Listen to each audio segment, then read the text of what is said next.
I am in the process of making a video about the open world that Wander explores during the events of Shadow of the Colossus, and it has led me to consider other things I had not before. Things like what happened leading up to the imprisonment of Dormin.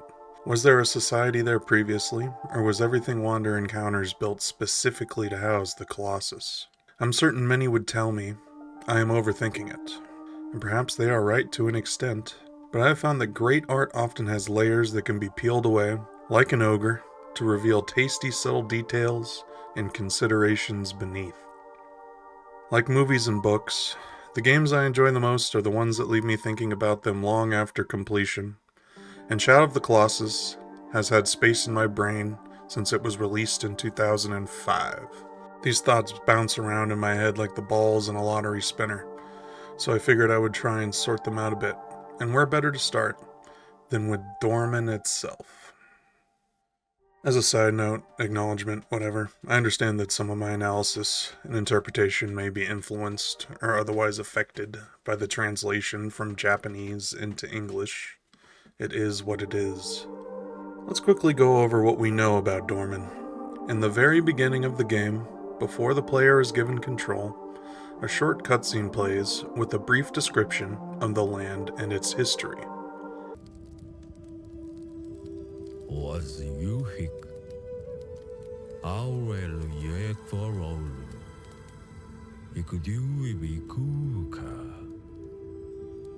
Yulbzolu iondu. Yulilo cock. I usi yulakordoloya. Aulik. Olazulam Kas Ilzozeriku Atzoko Amnos Kludu Laomism Wop was you a Diulas also View houses is view Ikola Kizado you Lola Islis Pozaiuku Aumizukikyo It is vague and does not offer much, but for our purposes here, I think two things are relevant. First, the mask that is shown on screen as the dialogue plays is the same mask we later see on the leader of the group of men who arrive to stop Wander at the end of the game. We can safely assume that Wander consulted this same man before stealing the sword and fleeing to the Forbidden Land, and based on what we see, the man seems to have authority and understanding concerning the area and Dormin.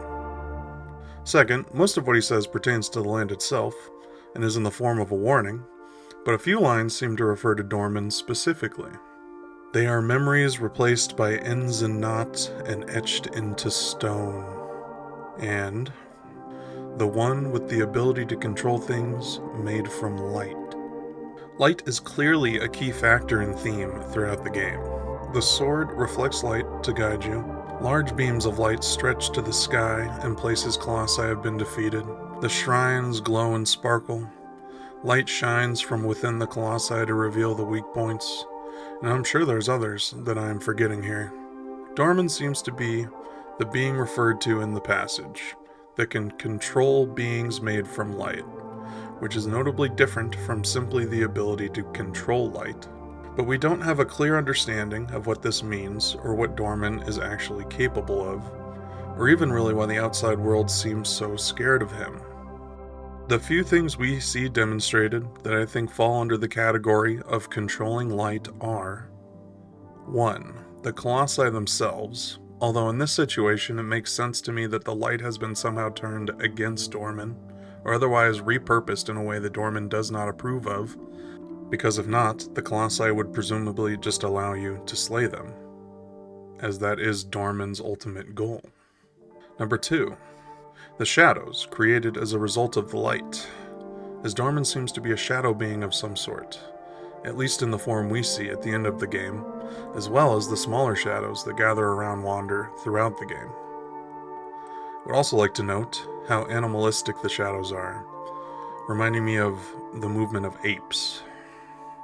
Number 3. Some of the Colossi have the ability to shoot, or otherwise use an energy that could be said to be a manifestation of this control of light. So Dormin is a shadow being that also has the ability to control things made from light. Let's look at the name. Dormin literally means the process of falling asleep, with the second definition being death. And this is, of course, no coincidence. The Forbidden Lands, when Wander arrives, seem to have been slumbering for decades, if not hundreds of years. While animals and plants can be found, the land could easily be described as dead or dying, and the Colossi have been hibernating, awaiting the return of the sword and the one who wields it. It is unclear whether this name was given, adopted, or chosen, but the entity does refer to themselves as Dormin when meeting Wander at the start of the game. Additionally, Dormin refers to themselves as we, and when it speaks, multiple voices are heard overlapping each other. Keep that in mind. Also, if I refer to Dormin as something other than it's an accident, for the record. Speaking of Wander's first meeting, it seems that, from the start, Dormin is using him. This may seem obvious in hindsight, but Wander is driven by a mad desire to revive Mono, the seemingly dead woman he has brought with him, despite advice already given him by a seemingly respected elder, and so either ignores these signs or does not see them in the first place. Either way, the outcome is the same. It is also only when Wander reveals the sword, after laying Mono on the altar, that Dormin seems to awaken or become aware, speaking to Wander and making his promises. I think it is possible that, without the sword, the shadows would have simply consumed him. Regardless, Dormin continues to guide Wander throughout the journey, providing descriptions of locations and the Colossi themselves, and presumably guiding Wander through the light reflected off the sword. Dormin even offers hints about the specific Colossi during the fight if he thinks Wander is struggling. This is obviously a gameplay mechanic, but I love it when developers find a way to justify gameplay mechanics in the in-game world. Dormin's motivations are clearly selfish, and I think it is fair to say Dormin is a malevolent entity, at least by human standards. As I mentioned before, the enormous effort already put into containing Dormin denotes just how seriously they take it. One of the more interesting questions pertaining to Dormin is where did it come from? The cutscene from earlier mentioned that place began from the resonance of intersecting points, which makes it sound like the land itself is somehow responsible, sort of like the locations in the TV show Lost, if you know the reference. This is further supported by Wander's ability to gain power by consuming things that have already absorbed some of this energy from the land, in the form of glowing lizard tails and various fruits, which seem to be found most often near concentrations of the land's power. Allow me to make a comparison to help support my upcoming claims. In the epic fantasy series The Wheel of Time by Robert Jordan, there is a city referred to as Shadar Logoth. Once called Eredhall, in an age of beautiful architecture and ingenious engineering, the city had been one of the grandest, most majestic cities in the land. The characters we follow in the story find it abandoned and decaying, and only enter its borders because they think the literal demon spawn chasing them wouldn't dare follow them inside. The ruins of this once fabulous city now feel like a haunted graveyard. It is abnormally dark inside Shadar Logoth's walls, and the feeling of watchful eyes follow you wherever you go. A presence lurks inside the walls of Eredhall, one that even the most powerful minions of the Great Lord of the Dark have learned to fear. Mashadar. An advisor named Mordeth was able to convince the king of Eredhall that, in order to defeat the Shadow, they must become crueler and more merciless than their enemies. The population withdrew from the world, becoming suspicious of everyone and everything, and this led to the manifestation of a new evil in the world, called Mashadar. Is it possible that something similar happened to the Forbidden Lands? The imprisonment of Dormin seems to have occurred hundreds of years before the events seen in the game, leaving plenty of time for much of the evidence to decay and disappear. The way I see it, there are really only two possibilities, at least in the macro sense.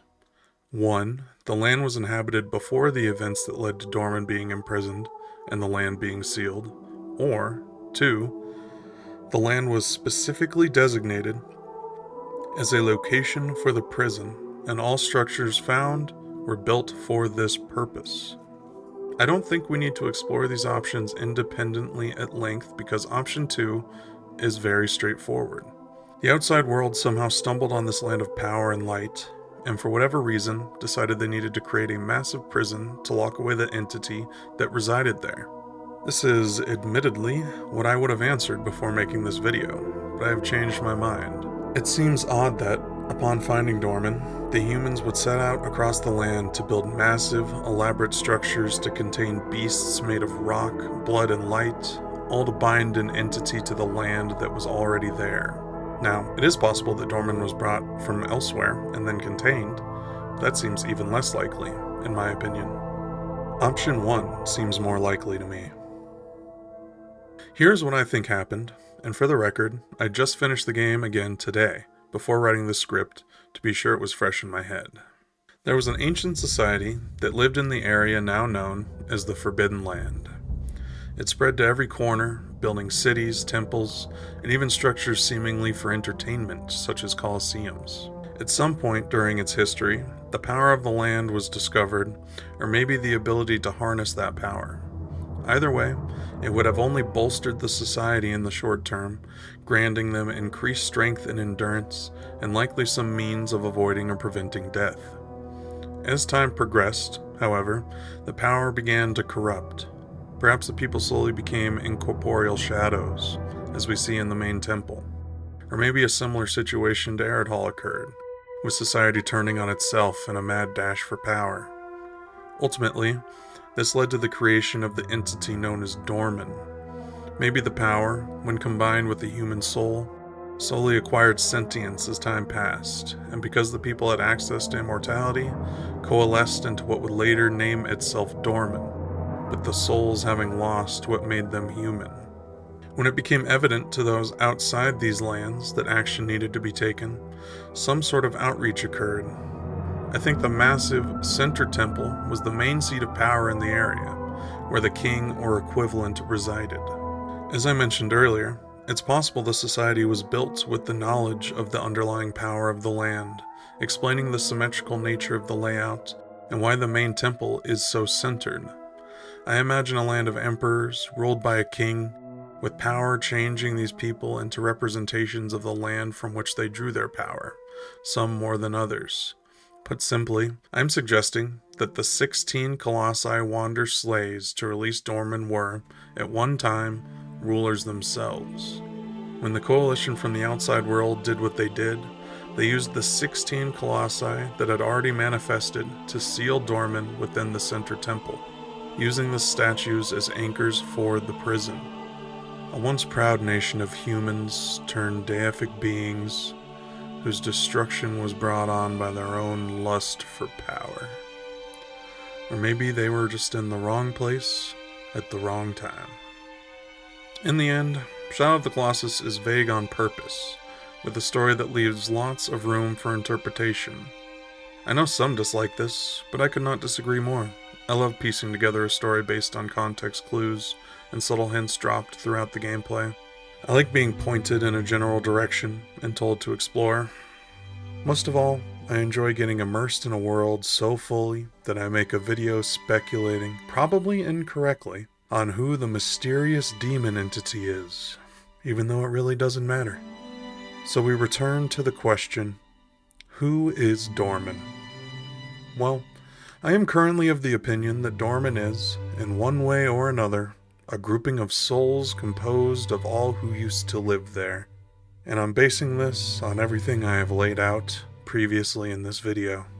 Dormin is a being so feared, so powerful, that the entire land became its prison. At least until Wander arrived. What do you think? Tell me why I'm wrong down below. Thanks for watching.